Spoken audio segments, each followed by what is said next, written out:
और पूरे चैनल की तरफ से हार्दिक स्वागत और हार्दिक अभिनंदन है।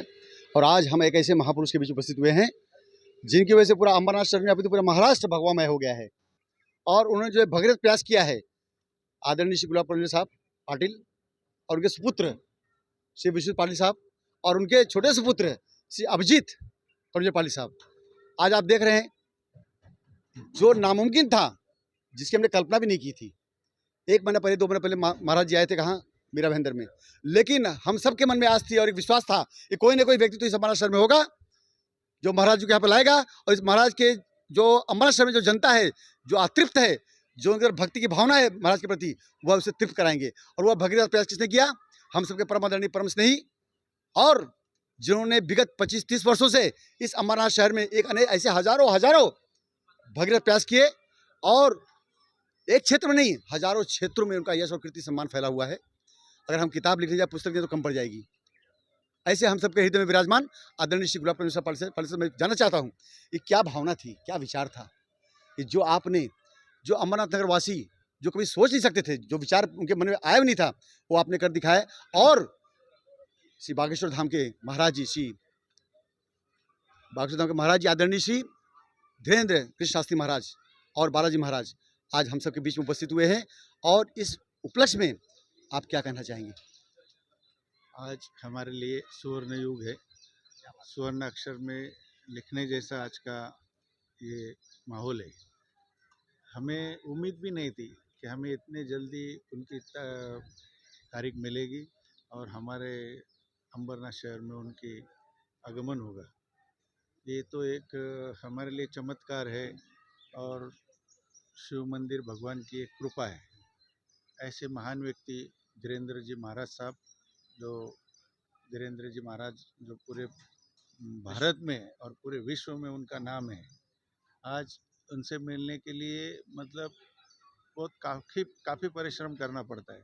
मगर आज अंबरनाथ के हमारे भाई बहनों को आज उनका दर्शन हो रहा है, ये हम भाग्य समझते हैं। और शिव मंदिर के पावन भूमि में, शिव मंदिर के मैदान में आज उनका 3 दिन का प्रवचन है, 7, 8, 9।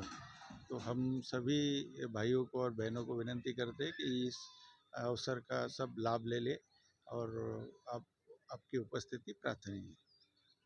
आदरणीय श्री गुलाबराव कल्याण पाटिल साहब, नाम में ही गुलाब है और गुलाब की महक पूरे विश्व में फैल रही है आपके माध्यम से। क्योंकि यह जो कार्यक्रम, यह जो विचारधारा है, खाली अमरनाथ तक सीमित नहीं रहेगी, खाली थाने तक सीमित नहीं रहेगी, खाली महाराष्ट्र तक सीमित नहीं रहेगी, अपितु भारत तक भी सीमित नहीं रहेगी, पूरे विश्व में जाने वाली है। तो ये गुलाब की महक जो आपके माध्यम से, ये गुलाब की महक और गुलाब जैसे विचार थैंक यू कि आपके अंदर जो थे, और इतना भगीरथ प्रयास आपने किया, और लाखों लाखों जनता को जो आशीर्वाद मिलने वाला है, जो पुण्याय मिलने वाली है।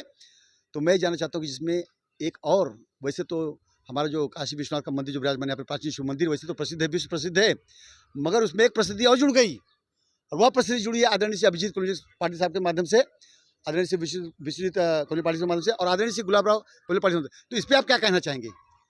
बागेश्वर सरकार आज यहाँ पे जैसे पूरे आसमान में एक चांद कैसा चमकता है, ऐसे पूरे विश्व में हमारे बागेश्वर सरकार चमक रहे हैं। और हमें गर्व है कि हमारा एक हिंदू, जो उसकी मंशा है कि भारत एक हिंदू राष्ट्र बने, ये हमारे लिए गर्व की बात है और बनना चाहिए। छत्रपति शिवाजी महाराज ने जो हिंदवी स्वराज्य की स्थापना की, आज उनके बाद में अभी तक समझो इन्होंने जो प्रयास किया है हिंदू राष्ट्र का, तो हम सब हिंदू उनको सहयोग करेंगे और उसमें हमारा योगदान रहेगा। दादा, एक प्रश्न मन में बार बार उठता है कि बहुत सारे मैंने नेता देखे, अभिनेता देखे, मंत्री देखे, संतरी देखे, जिस तरह से आपने खुला स्टैंड लिया है हिंदुत्व के प्रति, और जिस तरह से बहुत सारे मैंने धर्मगुरु देखे, मैंने उनके प्रश्न सुने, लेकिन जितना खुला मन से और खुले मन से आदरणीय श्री धीरेन्द्र शास्त्री कृष्ण शास्त्री महाराज जी हिंदू राष्ट्र के लिए आह्वान करते हैं, खुले मन से और ललकार के करते हैं, बाकी धर्मगुरु ऐसा क्यों नहीं कर पाते हैं? और बाकी जो नेता पक्ष से जुड़े हुए हैं वो ऐसा क्यों नहीं कर पाते? नहीं, हर एक का अपना अपना एक वैयक्तिक मत रहता है और उनको मत प्रदर्शित करने का घटना ने अधिकार दिया है। अभी मैंने मेरा मत प्रदर्शित किया है कि मैं क्या चाहता हूँ। तो बाकी जो करते हैं थोड़ा बहुत उनको कोई दिक्कत होएगी या कुछ भी एक हो सकती है, मगर हिंदू राष्ट्र बनना मतलब यहाँ से अदर धर्मियों को यहाँ से निकालना या उनका अवमान करना या उनका आदर नहीं करना, ऐसी कोई बात नहीं है। हम तो सभी मुसलमान क्रिश्चियन धर्म के लोगों का भी सम्मान। भाई बहन समझते हैं और इस हिंदुस्तान में उनकी बहुत उनसे मिलजुल के हर कार्यक्रम में हम शामिल होते हैं। एक आखिरी प्रश्न आपसे करना चाहता हूँ कि आपके सुपुत्र अभिजीत करुंजे साहब एकदम युवा हैं और विश्व साहब एकदम युवा हैं, और इस युवापन में सब कुछ होने के बावजूद भी धर्म के प्रति इतना अनुराग, इतना प्यार, इतना लगाव, हिंदू धर्म के प्रति इतना लगाव, सनातन धर्म के प्रति इतना लगाव, ये जो बीज आया, ये जो भावना आई, इसकी वजह क्या है? और आप उनके प्रति जो उनकी कीर्ति जो बढ़ने वाली, जो सम्मान बढ़ने वाला है, आप उसके प्रति क्या सोचते हैं? नहीं, हम जिस धर्म में हमारा जन्म हुआ है उस धर्म का हमको अभिमान तो जरूर होना चाहिए। अगर अभिमान होना चाहिए इसका मतलब ये नहीं कि दूसरे धर्म का अनादर करें। हम तो सभी धर्मों का आदर करते हैं, हमारे बच्चे भी सभी धर्मों का आदर करते हैं। हम ईद मनाते हैं, क्रिसमस मनाते हैं, हम बौद्ध जयंती मनाते हैं, मगर ऐसा ये इसका अर्थ ऐसा नहीं कि हम हिंदू धर्म का जो हिंदू राष्ट्र करके बनाने की ये कर रहे हैं। हम दूसरे धर्म की कोई निंदा नहीं करता है, कोई अवहेलना नहीं करता है। हम आदर ही करेंगे और आदर करते हैं, करते रहेंगे। ये थे आदरणीय श्री करुणजय पाटिल साहब, जिनके वचन सुनने के बाद निश्चित तौर पर इस पूरे समाज में, इस देश में संदेश जाएगा हमारे महंत और चैनल के माध्यम से कि हम किसी का अपमान नहीं करते, हम किसी धर्म का अपमान नहीं करते। हिंदू राष्ट्र मतलब ये नहीं होता कि हम किसी का अपमान करें, सभी धर्मों को साथ लेकर के सभी का सम्मान करते हुए और सभी तक न्याय पहुंचाना, क्योंकि राम राव से कहते हैं कि जहाँ पर कोई दुखी ना हो। और मैं दादा हमारे पीछे उपस्थित, मैं चाहता हूँ आप दो शब्द आप यहाँ पे बोलें, दोन शब्द आपले काय विचार आहे? आज जे कार्यक्रम घडतो आपल्या या अमरावती शहरामध्ये आणि त्याचे मेन जे करता धरता सगळे आदरणीय आमचे गुलाबराव साहेब सेठ आहे, मग आपल्याला काय वाटतो आणि याच्यावर काय आपला विचार आहे? धर्मो रक्षति रक्षिता, ऐसा श्रुति का वचन है और इसके लिए गीता शास्त्र में भी लिखा है, यद्यदाचरति श्रेष्ठा तत्तदेवे तरोजना। इसका मतलब यह है कि हमारा धर्म, अभी हम क्यों बोले कि हमारा धर्म खतरे में वगैरह, हम तो नहीं बोलेंगे, क्योंकि सबसे पुराना सनातन आदि हमारा धर्म है। लेकिन हमारा धर्म के लिए भी अदर जो लोग हैं, दूसरे जो लोग हैं, हमारे धर्म के प्रति उन लोगों को घृणा आना वो बिल्कुल ही कतई ठीक नहीं। भारतीय जनता पार्टी के अंबरनाथ शहर अध्यक्ष अभिजीत जी गुलाबराव करुंजले पाटिल और महाराष्ट्र प्रदेश के भारतीय जनता पार्टी के सचिव गुलाबराव जी करुंजले पाटिल, इनकी ओर से ये अंबरनाथ शहर में धीरेन्द्र शास्त्री जी महाराज का ये कई सालों से उनके लिए लोग तरसते हैं। तो आज का दिन सोने का दिन है हमारे लिए कि उनका ये अंबरनाथ शहर में आगमन हुआ है और 3 दिन तक ये प्रोग्राम ये अंबरनाथ शहर में चलेगा। और हमें गर्व है, हमारे युवा नेता के लिए हमें भी गर्व है कि भारतीय जनता पार्टी के इतिहास में इतने अगदी मतलब तरुण उम्र के यंग 26 साल के, हाँ 26 साल के प्रेसिडेंट अंबरनाथ शहर में भाजपा ने दिया है और वो उनके कसौटी पे खरे उतर रहे हैं। और इसलिए हमें हमारा धर्म का भी संभाल करना है, इतर धर्म का भी हम सम्मान रखेंगे। इसलिए हम सबको बोलते हैं कि आप भी हमारे साथ सब जुड़ जाओ और ये 3 दिन तक ये सब लाभ उठावे। जय हिंद, जय महाराष्ट्र। देखिए, पुरुषोत्तम है और विचार भी उत्तम है।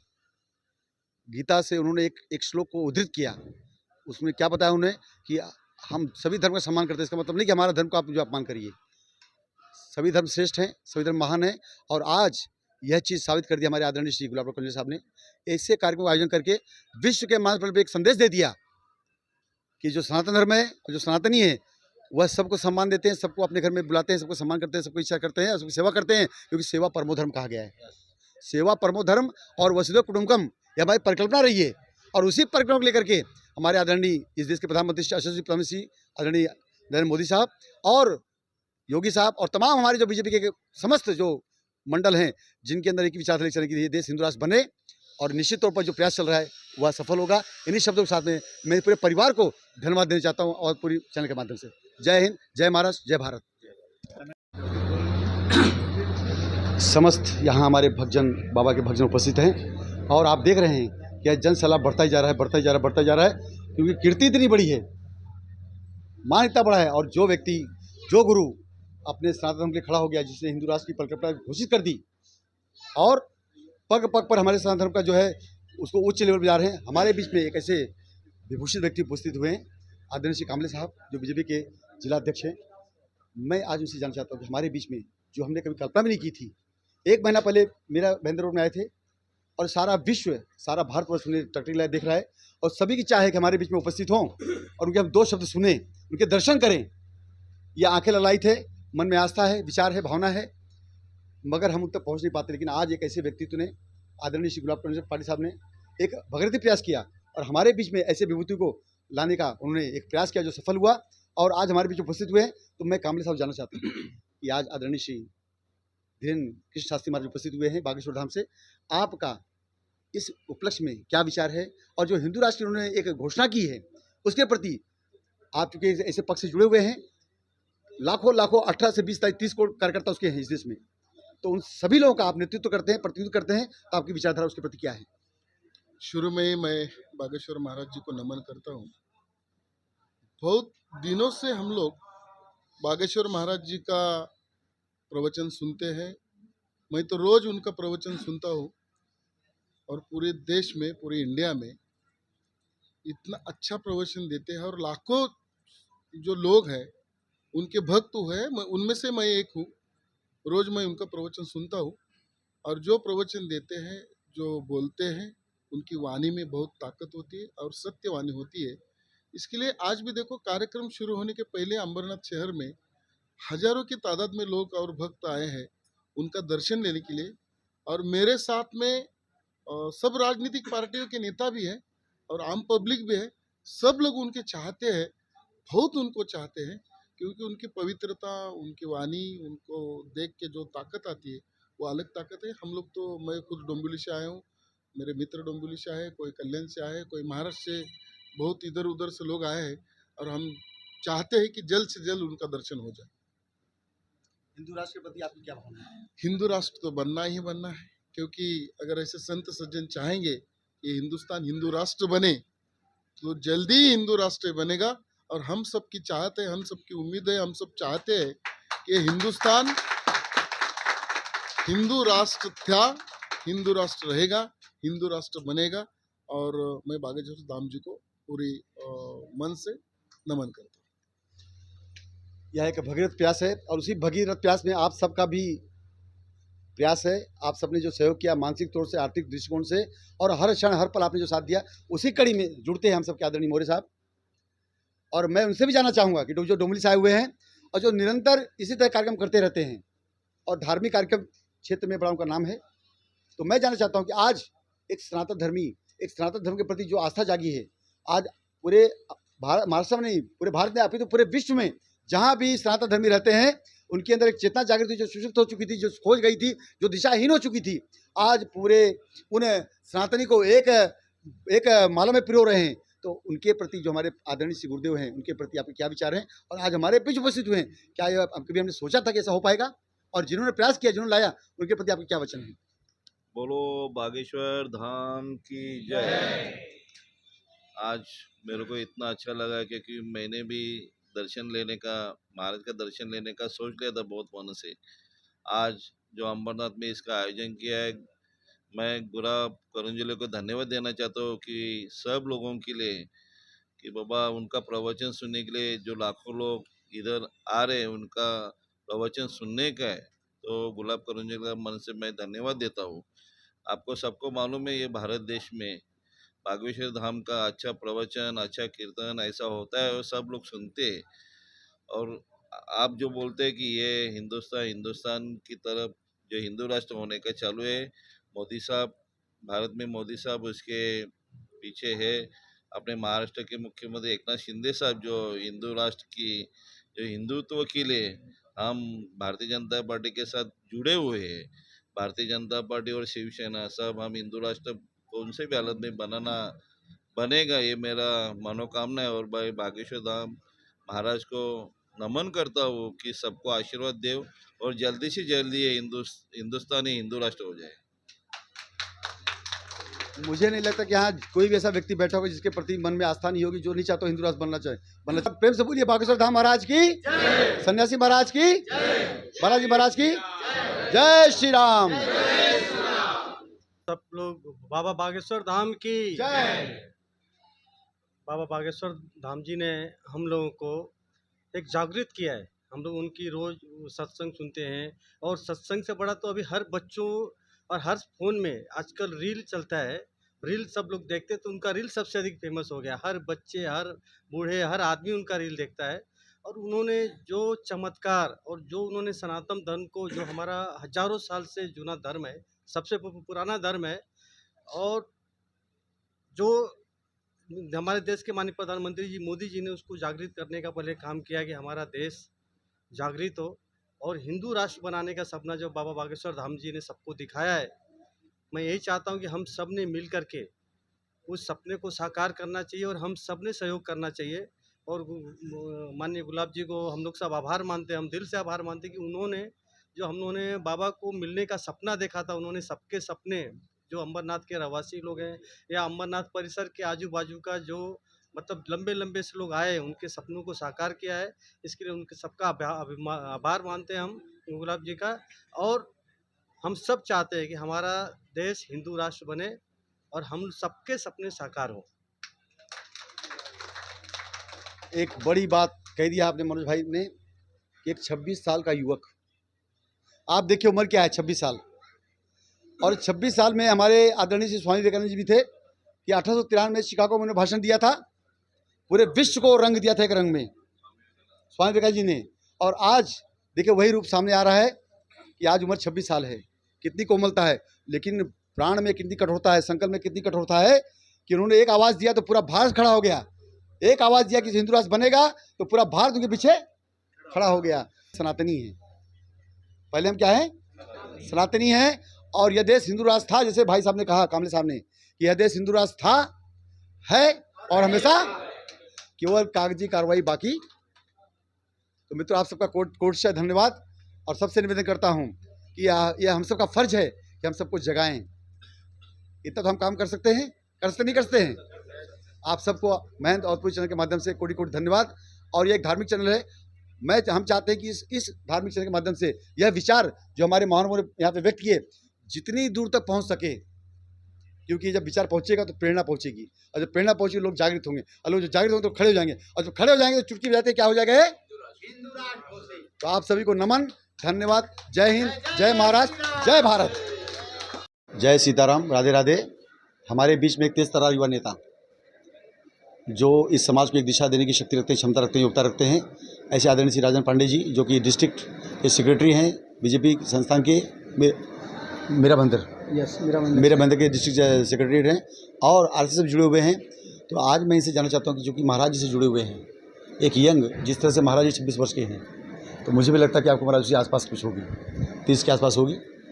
और स्वामी विवेकानंद ने भी अपने जीवन काल में इसी उम्र में बहुत बड़ा यज्ञ किया था शिकागो में जाकर के। और आदरणीय श्री धीरेन्द्र कृष्ण शास्त्री महाराज भी, परम पूजनीय बागेश्वर धाम के बालाजी महाराज के, एक ऐसा बीड़ा उठा है जिन्होंने पूरे समाज को, पूरे भारतवर्ष को, नहीं तो पूरे विश्व को एक सूत्र में पिरो दिया है। और आज जो उन्होंने एक मंत्र दिया, मूल मंत्र हिंदू राष्ट्र का और हमारे सनातन धर्म का, तो आपका उनसे कैसे लगा हुआ, क्योंकि मैंने देखा कि आप बहुत ही सक्रिय हैं और बहुत करीब में हैं, और आपने उनकी सारी दिनचर्या आपने देखी है, तो आपका उनके प्रति ये अनुराग, ये बात, ये विश्वास, ये भक्ति, ये प्रेम, ये लगाव, ये निष्ठा कैसे हुई। और हिंदू राष्ट्र जो, चूँकि आप बीजेपी के कार्यकर्ता भी हैं, और इस देश में बीजेपी सबसे बड़ी पार्टी है, लगभग 28 से 30 करोड़ के कार्यकर्ता हैं पूरे भारतवर्ष में, तो आपका हिंदू राष्ट्र के प्रति क्या विचारधारा है? क्योंकि शीर्ष नेतृत्व जो है आदरणीय श्री नरेंद्र मोदी साहब और आदरणीय योगी साहब और समस्त जो प्रदेश में जो बीजेपी है, सबकी एक ही विचारधारा है, यह देश हिंदू राष्ट्र बने, और हम उसी ओर अग्रसर हो चुके हैं। तो सबसे पहले मैं जानना चाहूँगा कि आदरणीय श्री महाराज के प्रति, सरकार के प्रति आपकी क्या भावना है, क्या लगाव, और कैसे आप जुड़े?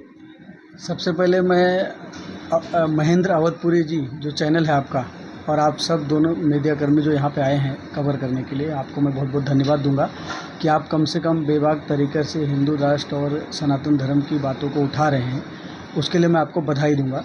और रही बात बागेश्वर धाम की, देखिए एक कबीरदास की वाणी है, सात समंद की मास करो लेखन सब बन रहा है, सात समंद की मास करो लेखन सब बन रहा है, धरती सब कागज करे फिर भी हरि कृपा लिखी न जाए। स्वयं तो आपको मालूम है इसका अर्थ क्या है? हाँ, बिल्कुल। बताने की आवश्यकता नहीं यस, है यस। और जो आपके दर्शक हैं उनको भी मालूम है। तो ये इनको कृपा है बालाजी की, और बालाजी की कृपा की वजह से इनको गुरु महाराज बागेश्वर धाम साधु बाबा जो हैं, जो इनके दादाजी थे सन्यासी बाबा, हाँ, उन्होंने इनको वो शक्ति प्रदान की है, और वो शक्ति और सनातन धर्म की और हिंदू विचारधारा की सब तरफ कोने कोने तक फैलाने की इनको, ये समझ लीजिए कि ऊपर वालों ने, बजरंगबली ने ये इनको चुना है। और गुरुजी हर अपने बात में ये कहते हैं कि मुझे चुना है तो मैं हर एक बुराई से लड़ने की ताकत रखता हूँ। और आपको मालूम है बजरंगबली शक्ति के देवता हैं, बिल्कुल बिल्कुल, और बुरे का संहार करते हैं। और रही बात सनातन धर्म की, तो इस धरती का सबसे पुराना और बहुत ही मजबूत धर्म है सनातन धर्म। जब दुनिया पढ़ना लिखना भी नहीं जानती थी, तब सनातन धर्म, हिंदू धर्म ग्रहों, नक्षत्रों को और पृथ्वी गोल है ऐसे आविष्कार वो कर चुके थे। तो ये बहुत बड़ी बात है, बहुत गहरा धर्म है और बहुत बड़ा धर्म है। और रही बात मोदी जी की, तो वो तो आप देख ही रहे हो, और बुलडोजर बाबा के तो क्या कहने। अगर एक को यूपी में थोड़ा भी टाइम आता है कि हाँ भाई, आजकल एक बहुत मीम मशहूर हो रहा है कि जैसे योगी बाबा, कुछ गुंडे एक व्यापारी के पीछे पड़े रहते हैं। व्यापारी भागता है, बेचारा छुपता है पीछे, गोली मारने के लिए वो लोग 3-4 गुंडे पड़े रहते हैं। इतने में व्यापारी को एक पोस्टर ज़मीन पे कहीं गिरा हुआ या कहीं लगा हुआ उसको मिलता है, गुरु जी का, बाबा जी का। तो महाराज जी का वो पोस्टर हाथ में लेके घूम जाता है और वो गुंडे लोग को दिखाता है। गुंडे लोग को पोस्टर देखकर गन छोड़ के और भाग जाते हैं। तो आजकल ऐसा हाल है। अगर यूपी में थोड़ा भी क्राइम है तो बाबा जी का पोस्टर ही काफ़ी है, गुरु बाबा जी का तो बात ही छोड़ो। तो बीजेपी अच्छा काम कर रही है। और रही बात बागेश्वर सरकार की, ये भी अच्छा काम कर रहे हैं। हम सब युवा और हमारे जैसे लाखों लोग बीजेपी के कार्यकर्ता, हम बहुत छोटे कार्यकर्ता हैं। आपने बहुत बड़ा पदवी के बताया, ऐसा नहीं है। हम आरएसएस से जुड़े हुए स्वयंसेवक लोग हैं। जहाँ पे सनातन धर्म, अच्छा धर्म और हिंदू धर्म की बात आएगी, वहाँ पे जान से जान लगा देंगे, खून का आखिरी कतरा समर्पित कर देंगे देश के नाम और सनातन धर्म के नाम। जब तक जिंदा है तब तक सनातन धर्म का प्रचार करते रहेंगे, और एक दिन हर हिंदू का सपना जरूर साकार होगा। हिंदू धर्म और हिंदू राष्ट्र बन के रहेगा। जय हिंद, जय बागेश्वर धाम। देखिए, यह थे हमारे तेज तर्रार युवा नेता, जैसे मैंने पहले शब्द में घोषणा कर दी थी कि तेज तर्रार युवा नेता, और इनकी भावनाओं से निश्चित तौर पर पूरा जनमानस उद्वेलित होगा और हिंदू राष्ट्र के प्रति और अपने धर्म के प्रति समर्पित होगा। जो लोग अपने धर्म से विमुख हो चुके थे, वह निश्चित हम सबके परम आदरणीय श्रद्धेय सदगुरु श्री धीरेन्द्र कृष्ण शास्त्री जी महाराज के माध्यम से, उनके मुखारबिंदु के माध्यम से, उनकी वाणी के माध्यम से फिर से वह चेतना जागृत हुई है जो सो चुकी थी। आज फिर जनमानस में एक चेतना फैली हुई है, और निश्चित तौर पर जब ऐसे युवा के अंदर यह भावना आ गई, यह कल्पना आ गई, तो निश्चित ही समझिए कि वह दिन दूर नहीं जब यह देश हिंदू राष्ट्र, वैसे तो सचमुच में कहा जाए देश हिंदू राष्ट्र था, है और रहेगा, लेकिन केवल कागजी कार्रवाई बाकी है और वह भी पूर्ण हो जाएगी, ये पूरा विश्वास है। बोलिए बागेश्वर धाम महाराज की जय। सबसे पहले इसमें एक ऐसी शख्सियत उपस्थित हैं जिन्होंने महाराष्ट्र में सर्वप्रथम जिन्होंने बिगुल बजाया, और जो बागेश्वर धाम आदरणीय श्री धीरेन्द्र कृष्ण शास्त्री महाराज को जो जिनका श्रेय जाता है इस महाराष्ट्र की नगरी में लाने का, ऐसे रुद्र प्रताप शुक्ला जी आदरणीय, हम सबके त्रिपाठी जी, रुद्र प्रताप त्रिपाठी जी, हमारा और पूरे चैनल का हार्दिक स्वागत और हार्दिक अभिनंदन करता है। और मैं उनसे निवेदन करना चाहता हूँ और जानना चाहता हूँ कि यह अथक प्रयास, भगीरथ प्रयास आपने जो किया, ये आपके मन में क्या विचार था, और सनातन धर्म के लिए आप क्या सोचते हैं, और हिंदू राष्ट्र के लिए आप क्या सोचते हैं?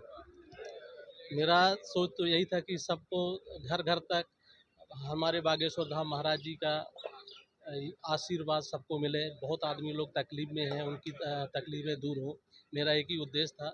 और यही प्रयत्न करते रहते हैं कि किसी भी घर में किसी को तकलीफ ना हो। ऐसे गुरुदेव जी है जिनको साक्षात हनुमान जी महाराज की सिद्धि प्राप्त है। उधर आने मात्र से, उनको देखने मात्र से सभी परेशानियां दूर हो जाती है, और ये सच है, लाखों आदमी का प्रमाण है। ऐसा कोई हवा में चीज़ नहीं है, जैसे गुरुजी बोलते हैं वैसा होता है, ये सच है। इसके लिए हम लोग प्रयास कर रहे हैं कि सबके घर में आनंद हो, बस यही हमारा भगवान से। और जो गुरु जी ने घोषणा दी है इस देश को, इस नोवे को, इस समाज को, भारत हिंदू राष्ट्र बने, आपका उसके प्रति क्या विचार है? नहीं, हिंदू राष्ट्र तो बनना ही चाहिए। हिंदुस्तान में हिंदू राष्ट्र नहीं बनेगा तो किधर पाकिस्तान में बनेगा क्या? वो तो होना ही चाहिए। बराबर है। Okay, okay. धन्यवाद धन्यवाद धन्यवाद धन्यवाद जय जय भारत, थैंक यू।